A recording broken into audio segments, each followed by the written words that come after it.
Joe Biden wants you to know that he has suddenly, a year and a half in, developed a mild curiosity about where this pandemic came from. It turns out the virus probably didn't originate in Omaha. More than that, Joe Biden can't say. But he's put some of his top sleuths on it, the super spies in the so-called intel community, and they have promised to report back at some point. As of today, 2/3 of Joe Biden's spies believe the virus jumped naturally to human beings from an infected animal, as viruses so often do as you peruse the pangolin aisle in your local wet market. The spies who believe that are the ones who have never spoken to a working virologist and don't have internet access.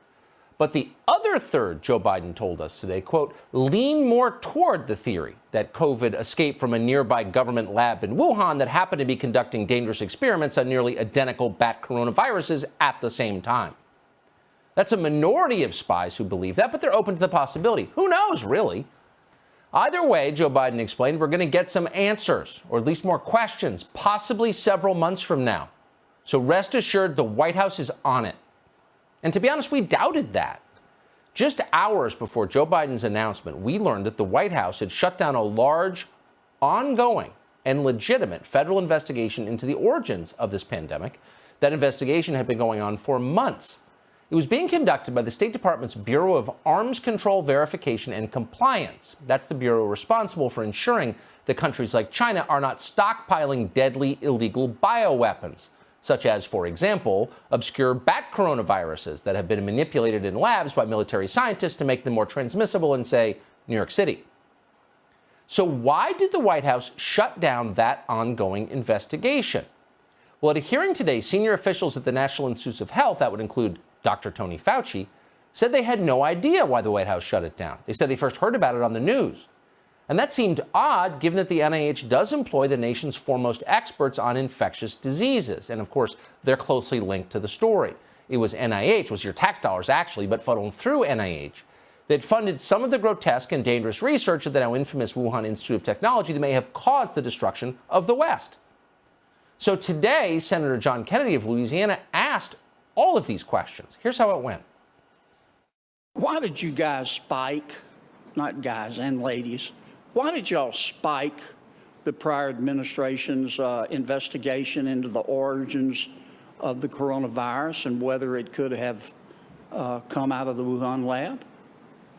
Sir, we did not spike anything in the prior administration. I'm not sure what you mean by spike, but we have no influence. The State Department spiked the prior administration's study. But that has nothing to do with the National Institutes of Health. So they didn't consult with y'all? They did not.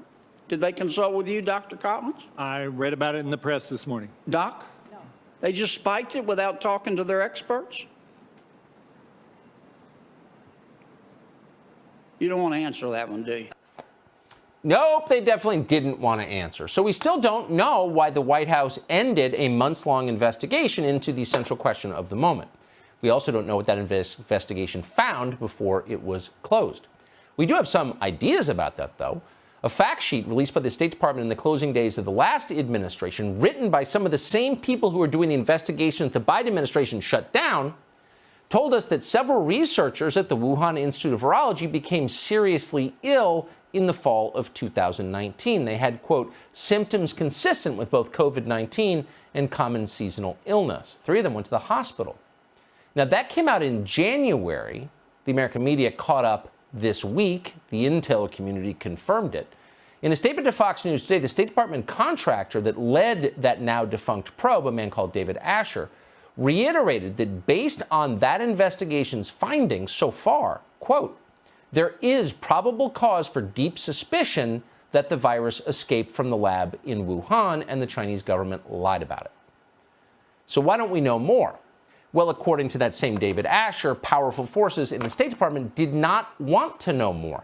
They didn't want to continue asking questions. They didn't like the investigation. Whose side are they on, you wonder? And David Asher clearly is wondering the same thing. Quote, some of our colleagues were deliberately playing down possible links to China's biological weapons program, end quote. Now, why would they be doing that? Again, whose side are they on? This was all very troubling to David Asher, who's spent a lot of time looking into this, given that countries like China, quote, openly aim to incorporate synthetic biology into the future of warfare, apparently with our naive material and scientific assistance, end quote. Now, that's a reference, of course, to the money that flowed from the U.S. government through NIH to the Wuhan lab to do research that may have been connected to this pandemic. David Asher named a man called Chris Ford, that's the former acting undersecretary for arms control at the State Department, as someone who, quote, didn't want to delve into the potential of an accidental lab release, let alone one related to a possible classified Chinese military program in violation of arms conventions. Now, why would an official in the U.S. government not want to know more about an adversary, a foreign adversary, violating international law and imperiling the lives of millions? That's a great question. Now, Ford himself responded to Fox News, and he said he had, quote, procedural and structural concerns about the probe, including that he was kept out of the loop until December. But he emphasized, quote, the lab origin theory is very possible, and China must be held to account. There are all sorts of reasons to worry about possible lab origins, and it's critical to get to the bottom of it. So that's Chris Ford's position now. We hope it always has been. It should be the position of everyone in the U.S. government. Suddenly, it's the position of the U.S. media. Virtually every news organization in the country has spent the last week frantically updating its lies about this story. They've told you for more than a year it was a conspiracy theory. Now they're pretending they never said that. Even Tony Fauci has had to revise his views on this. He dismissed it out of hand. He and Francis Collins at the NIH, who called it outrageous to ask questions about it. Now, a new Tony Fauci. Just a few hours ago, Fauci admitted that he really has no idea what kind of research was going on at the Wuhan Institute of Virology, but we probably should look into it. How do you know they didn't lie to you and use the money for gain-of-function research anyway? Well, we've seen the results of the experiments that were done and that were published, and that the viruses that they studied are on public databases now. So none of that was gain of function. So How do you know they didn't do the research and not put it on their website? there's no way of guaranteeing that. So Fauci, with a straight face, just said, we can be certain that no U.S. tax dollars went to gain-of-function experiments because the Chinese didn't write about it on the internet. That's how we know, with a straight face. And when pressed just a little bit by one of the very few senators who's not brain dead, Fauci admitted actually, no, he has no idea really what U.S. tax dollars went to, which experiments they funded at the Wuhan Institute of Virology. Either way, this is a total revision of Anthony Fauci's position on the subject. It was just a few days ago that he was incensed, he was outraged, morally appalled by the suggestion that he had funded gain-of-function experiments in China. Now he's conceding, yeah, it's totally possible. But of course, he has always known that it was totally possible. The grant that Tony Fauci approved for research at the Wuhan lab explicitly permits gain-of-function experiments.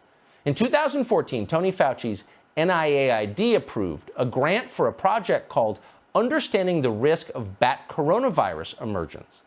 That project would be run by a group called EcoHealth Alliance, overseen by a man called Peter Daszak.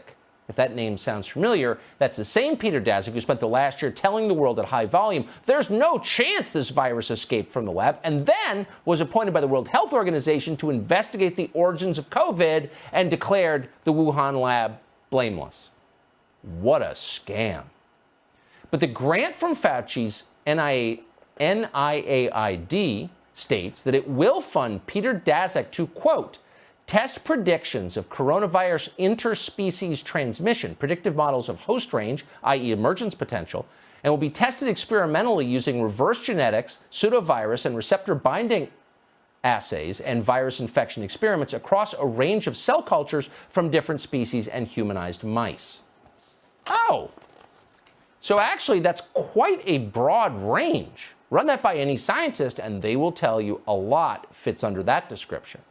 But specifically, what did those virus infection experiments with bat coronaviruses consist of precisely? Well, we don't know. We have some idea. Seems like maybe the results are all around us. The White House wants you to calm down. They want you to know the intelligence community and no one else will have to answer these questions at some point in the next few months. And if you can't trust them, who can you trust? You don't need a real investigation. You can take their word for it.